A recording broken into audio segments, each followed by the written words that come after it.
नमस्कार, daily line के news file bulletin में आपका स्वागत है। मेरा नाम है मार्तंड सिंह। इस बुलेटिन में हम आपको बताएंगे एससी आरक्षण में क्रीमी लेयर को लेकर विरोध में आज भारत बंद का असर कहां-कहां देखने को मिला और बताएंगे कोलकाता ट्रेनी डॉक्टर के रेप मर्डर केस पर सुनवाई के दौरान कोलकाता हाईकोर्ट ने क्या कहा। इसके साथ ही बताएंगे कन्नौज रेप केस में पीड़िता की बुआ पुलिस की पूछताछ में क्या खुलासे किए हैं। लेकिन उससे पहले नजर डालते हैं आज की हेडलाइंस पर। एससी आरक्षण में क्रीमी लेयर के विरोध में भारत बंद, राजस्थान के 16 जिलों में स्कूलों की छुट्टी, पटना में लाठीचार्ज, यूपी में भी दिखा असर।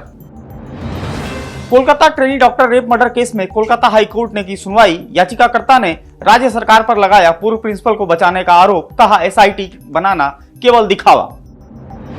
पोलैंड के 2 दिवसीय दौरे पर रवाना हुए पीएम मोदी 45 साल बाद भारतीय प्रधानमंत्री का पहला दौरा। पोलैंड से यूक्रेन भी जाएंगे PM Narendra Modi. Kannauj rape case में पीड़िता की बुआ गई जेल, पुलिस के सामने बुआ ने किए कई खुलासे, कहा नवाब सिंह के भाई ने दिया था पैसों का लालच। जमशेदपुर में 2 पायलट समेत लापता हुआ ट्रेनी विमान, मंगलवार सुबह सोनारी एयरपोर्ट से भरी थी उड़ान, चांडिल डैम में तलाश जारी। अब खबरों की चर्चा विस्तार से। सुप्रीम कोर्ट के आरक्षण में क्रीमी लेयर लागू करने के फैसले के बाद आज दलित आदिवासी संगठनों ने 14 घंटे का भारत बंद बुलाया। National confederation of Dalit and Adivasi organisation ने इसे दलित और आदिवासियों के संवैधानिक अधिकारों के खिलाफ बताया है। भारत बंद का सबसे ज्यादा असर बिहार में दिखा। वहीं राजस्थान, मध्य प्रदेश और उत्तर प्रदेश में अलर्ट जारी रहा। बिहार के आरा और दरभंगा में लोगों ने ट्रेन रोककर प्रदर्शन किया। दूसरी ओर यूपी की राजधानी लखनऊ में भी भारत बंद का मिला जुला असर देखने को मिला। हजरतगंज में अंबेडकर प्रतिमा, परिवर्तन चौक के पास भारी भीड़ जमा हुई। प्रदर्शन में युवाओं के साथ बड़ी संख्या में महिलाओं ने भी हिस्सा लिया। सभी का कहना है कि एससी एसटी को बांटना बंद करो। 1 अगस्त को सुप्रीम कोर्ट के जस्टिस बीआर गवई ने टिप्पणी की थी कि एससी एसटी में भी क्रीमी लेयर लागू करने पर विचार करना चाहिए, जिस पर प्रधानमंत्री मोदी ने 9 अगस्त को कहा था कि एससी एसटी के आरक्षण में क्रीमी लेयर लागू नहीं किया जाएगा। अब बात करते हैं अगली खबर की। कोलकाता ट्रेनी डॉक्टर रेप और मर्डर केस में कोलकाता हाईकोर्ट ने आज सुनवाई की। याचिकाकर्ता के वकील ने कहा कि राज्य सरकार कॉलेज के पूर्व प्रिंसिपल संदीप घोष को बचाने की कोशिश कर रही है। सरकार ने एसआईटी बनाई है, लेकिन यह एक दिखावा है। वहीं राज्य सरकार ने मामले से जुड़ी एक रिपोर्ट कोर्ट के सामने पेश करने की बात कही। इस पर हाईकोर्ट चीफ जस्टिस टीएस शिवगनम ने कहा कि मामला अब सुप्रीम कोर्ट में है, रिपोर्ट अपने पास रखिए, इसे सुप्रीम कोर्ट में दिखाइए। मामले की अगली सुनवाई अब 4 सितंबर को होगी। बढ़ते अगली खबर की तरफ। प्रधानमंत्री नरेंद्र मोदी आज पोलैंड के 2 दिवसीय दौरे पर रवाना हो गए हैं। 45 साल बाद भारत के प्रधानमंत्री की यह पहली पोलैंड यात्रा है। इससे पहले 1979 में मोरारजी देसाई वहां गए थे। वहीं भारत से रवाना होने से पहले पीएम मोदी ने कहा कि मैं पोलैंड और यूक्रेन की आधिकारिक यात्रा पर जा रहा हूं।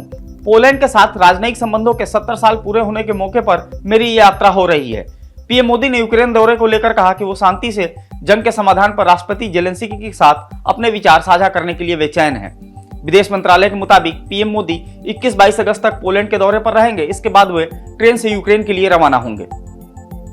बढ़ते अगली खबर की तरफ। कन्नौज रेप केस में पीड़िता की बुआ को कोर्ट ने आज जेल भेज दिया है। बीते 7 दिन से फरार बुआ को पुलिस ने मंगलवार शाम कन्नौज से गिरफ्तार किया था, जिसे आज कोर्ट में पेश कर जेल भेज दिया गया। पुलिस को बुआ से कई अहम सबूत मिले हैं। पूछताछ में बुआ ने बताया कि नवाब सिंह के भाई ने बयान बदलने के लिए उसे पैसे का लालच दिया था। उसने कुछ लोगों का नाम लेने के लिए बोला था ताकि इस मामले को साजिश बताया जा सके। बुआ ने यह भी बताया कि वह नवाब सिंह को पिछले 5 से 6 सालों से जानती है। नवाब सिंह के साथ उसके अवैध संबंध भी हैं। 11 अगस्त को नवाब सिंह ने ही इसे फोन करके बुलाया, जिसके बाद नवाब सिंह के कॉलेज में रेप की घटना हुई। घटना के बाद पीड़िता ने पुलिस को फोन कर दिया था, जिसके बाद मौके पर पहुंची पुलिस ने नवाब सिंह को गिरफ्तार कर लिया था। बढ़ते हैं अगली खबर की तरफ। जमशेदपुर के सोनारी एयरपोर्ट से मंगलवार सुबह उड़ान भरने के करीब 50 मिनट बाद एक ट्रेनी विमान लापता हो गया। अल्केमिस्ट एविएशन लिमिटेड के इस ट्रेनी विमान को एक इंस्ट्रक्टर जीत शत्रु आनंद और एक ट्रेनी पायलट शुभोदीप दत्ता उड़ा रहे थे। इस घटना को 24 घंटे से अधिक बीत चुके हैं, लेकिन ना तो विमान मिला है, ना ही पायलटों का कुछ पता चला है। ट्रेनी विमान का लास्ट लोकेशन चांडिल डैम था। वहीं एक स्थानीय व्यक्ति ने जहाज को डैम में गिरते हुए देखने की बात कही है और इसके बाद एनडीआरएफ की टीम डैम में उनकी तलाश में जुट गई है। डेली लाइन की न्यूज फाइल बुलेटिन में फिलहाल इतना ही। आप फॉलो करते रहे हमारे डिजिटल प्लेटफॉर्म डेली लाइन को।